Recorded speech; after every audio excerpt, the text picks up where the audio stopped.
tough for everyone. His dad, looking to help, came up with a clever plan. He gave the boy a hammer and nails, saying, "Each time you get angry, hammer a nail into the fence." The first day, the boy hammered tons of nails. It was a lot of anger. Over time, hammering got tiring. The boy started calming down more because hammering was a pain.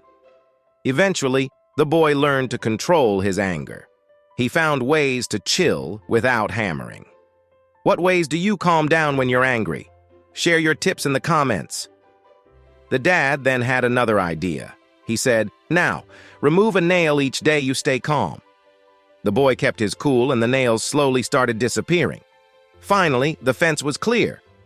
But the dad pointed out the holes. See, even when anger goes away, it leaves a mark.